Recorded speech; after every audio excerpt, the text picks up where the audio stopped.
Bine v-am găsit, bine v-am regăsit, dragilor din Zodia Vărsător, oriunde v-ați afla. Iată-ne la o nouă lectură generală, de data aceasta pentru ultima săptămână din august, mai precis săptămâna cuprinsă între 25-31 august inclusiv, așa că toți cei care aveți soarele, luna, Venus, ascendentul sau oricare alt aspect astral important pentru voi din harta voastră natală și care are legătură cu Zodia Vărsător, această lectură este de asemenea și pentru voi.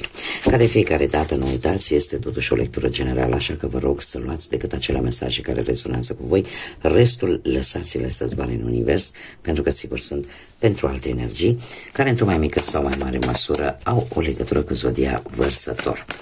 Și acum, haideți, dragilor, să vedem cu ce energie începeți această ultimă săptămână din august și implicit, cel puțin pentru toți cei care locuiți pe emisfera nordică, este ultima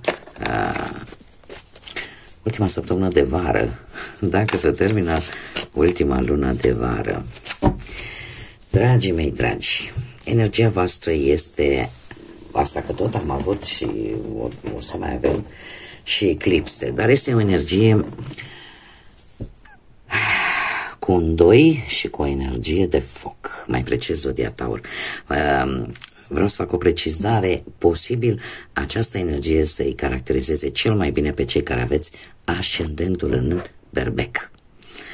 Trebuie să fac această precizare. Acum, la modul general, cifra 2 îmi vorbește de dualitate, îmi vorbește de necesitatea de liniște, de necesitatea de echilibru, de poate acea necesitate de a nu mai face lucrurile singură. Avem această eclipsă care îmi vorbește de lucruri care se opun, dar care la un moment dat reușesc să se unească. Paradoxal. E posibil ca o mască să cadă, e posibil ca o mască temporar să se pună, e posibil ca pentru unii dintre voi să vă simțiți blocați pentru că simțiți că pierdeți puterea vis-a-vis de o situație, vis-a-vis de o relație, indiferent de ce aspect al vieții vorbim, fie el profesional, financiar sau sentimental. Există ceva care se va ascunde pentru o perioadă de timp, există ceva care va ieși la lumină. Este o energie care, trebuie să vă spun, nu este de lungă durată și este, ca să zic așa, valabilă strict pentru această săptămână. Strict pentru această săptămână. Haideți să vedem. Haideți să vedem ce ne zice tarotul, ce vine pentru dragii mei din Vărsător în săptămâna 25-31 august, pe plan profesional, financiar sau sentimental. Să vedem cum stau lucrurile. Pe plan profesional, dragilor, cât ați vrea voi să evitați, parcă nu o să se poată, dar eu aș zice că sunt multe invidii, sunt multe bârfe care pot provoca în această săptămână tot felul de neînțelegeri, de cum să spunem, conflicte, așa, furtuni la care voi trebuie să vă folosiți înțelepciunea și să le evitați pe cât posibil. Nu știu dacă Zodia Taur vă spune ceva, dar am aici finalul de săptămână cu Marele Preot, care îmi spune că anumite negocieri, anumite lucruri depind foarte mult de alții. Așa că voi trebuie să abordați toate aceste discuții, chiar dacă observați că există invidii, chiar dacă observați că există bârfe, încercați, nu participați la ele. Și chiar dacă auziți de ele, încercați să le ignorați, folosiți-vă înțelepciunea. Am aici atât Marea Preoteasă cât și Marele Preot. Marea Preoteasă de la început, Marele Preot la sfârșit. Pentru că odată ce voi vă folosiți această înțelepciune, toate aceste lucruri depind de felul în care voi acționați. Exact cum am mai spus, ceva se poate ascunde, ceva poate ieși la lumină, care nu o să vă prea placă, dar cu înțelepciune și cu, cum să spun eu, cu a face ceea ce este corect, te va ajuta să rezolvi respectiva situație, respectiva problemă, sau să faci acea negociere, poate, de care tu ai nevoie. Așa că nu vă lăsați angrenați în toate aceste bârfe, aceste conflicte legate de invidii sau de ce spune lumea. Haideți să vedem cu banii. Cu banii, ceva din trecut, se repetă cifra 6, foarte interesant. 6, cifra 6 îmi spune că există șansa ca voi să construiți ceva nou, dar cu niște bani din trecut. Da? Fix așa. Să apară un echilibru financiar în această săptămână. 6 de cupe. 6 de cupe îmi spune că banii pot veni dintr-o situație din trecut. Că e poate o moștenire, acum toată lumea are moșteniri, da? Că e moștenire, că e vreun împrumut pe care tu l-ai cerut unor prieteni vechi, unor familiari, sau bani obținuți, poate că ai vândut ceva care a valorat.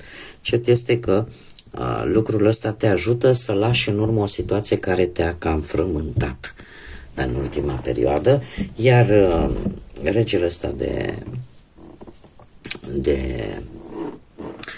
de aer, de spade, care foarte bine vă poate reprezenta și pe voi, îmi spune că în sfârșit, către sfârșitul lui august, implicit al acestei săptămâni, vei înțelege pe deplin cum stă situația și vei fi foarte reținută în a cheltui din impuls, îți vei face un plan de redresare financiar.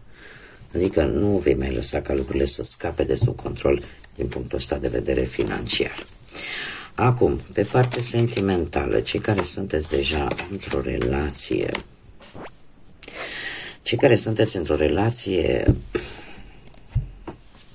dragilor, dragi, ați avut o perioadă în care ați dus greu relației, ca să zic așa, în care hai lasă că le fac eu pe astea, le rezolv eu pe celelalte, tu, dragă, stai liniștit, dragule, stai liniștită, sau invers, că uite, important este că ai vrut și ai crezut, poate, că trebuie să le faci pe toate.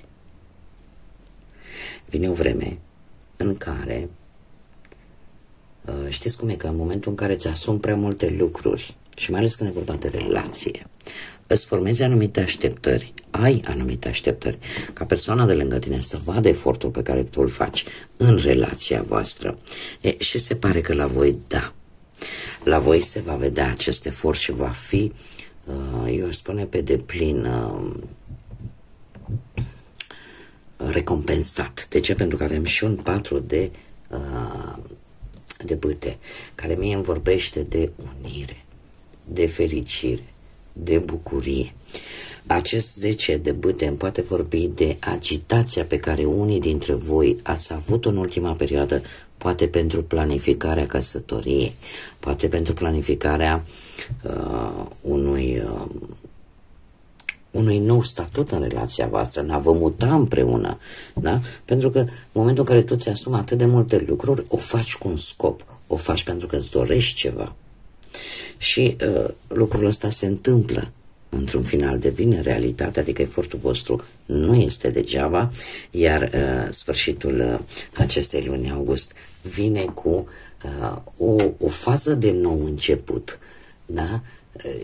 E ca și cum mai spune, am trecut de la faza te logodnă la căsătoriți oficial, da? Sau am trecut de la faza în care ne vedeam din când în când și acum vom locui împreună, sau am trecut de la faza în care am fost decât noi doi, în care mai apare cineva în viața noastră, mai apare un pui de om, da? Deci la această fază mă refer eu în ceea ce privește cei care sunteți deja într-o relație. Există iubire, există lucruri frumoase între voi, doar că situații noi care apar în viața voastră de cupluri frumoase. Acum, cei care sunteți singuri, dragii mei dragi, voi,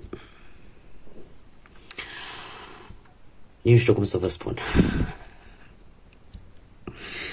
ați avut o perioadă destul de complicată, cel puțin pe parte sentimentală, poate, în care preocupările voastre,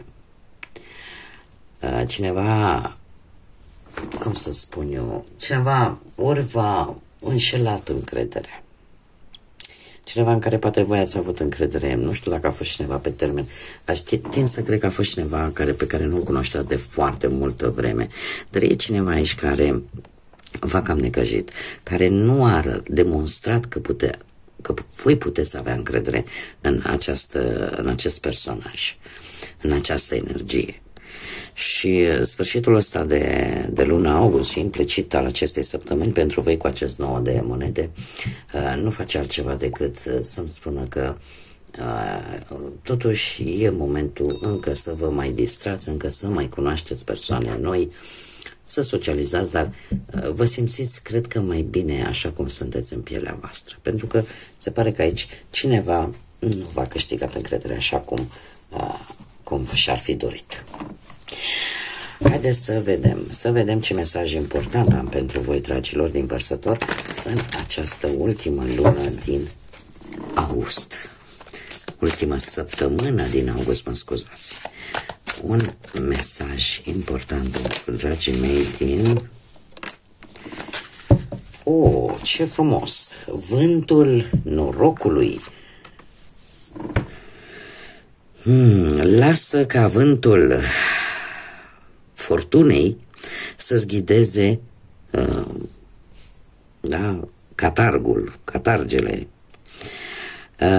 să te manevreze prin viață și prin șansele și oportunitățile și provocările care vin către tine, pentru că astea vin ca tu să te adaptezi și mai bine la lucruri noi.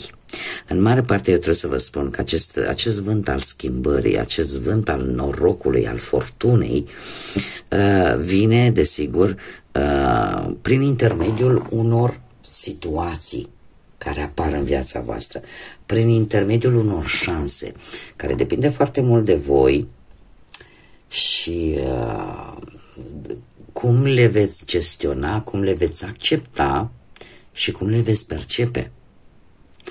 Tocmai de aceea mesajul este unul destul de clar, în care spune în felul următor: primește acest vânt al schimbării în velele tale, al catargului tău, al corăbiei tale, și manevrează-le în așa fel încât șansele, oportunitățile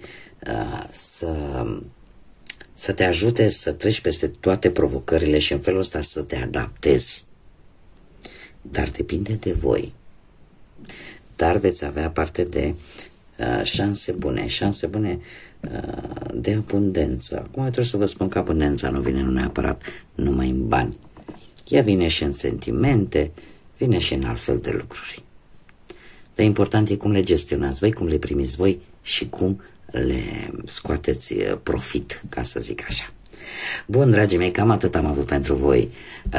Eu vă mulțumesc pentru prezență, desigur mulțumesc tuturor pentru tot aportul vostru în dezvoltarea acestui canal pe care eu l-am deschis aici pe YouTube, prin intermediul like-urilor, comentariilor și distribuirilor voastre, cum de asemenea și prin intermediul faptului că vă abonați. Așa că mii de mulțumiri tuturor. Desigur, vă invit pe toți ceilalți care încă nu v-ați abonat, v-a plăcut această lectură, poate și altele care le puteți găsi pe canalul meu. Dacă vă plac, dacă rezonați, eu vă invit cu mare drag să vă abonați, este gratuit, și să ne întâlnim ca de fiecare dată aici pe canal împreună. Până data viitoare, când voi face o altă lectură pentru voi, eu vă doresc acest sfârșit de august să vă prindă cât mai voioși, cât mai plini de energie pozitivă și cât mai plini de înțelepciune. Până data viitoare, numai bine și să fiți iubiți, dragilor!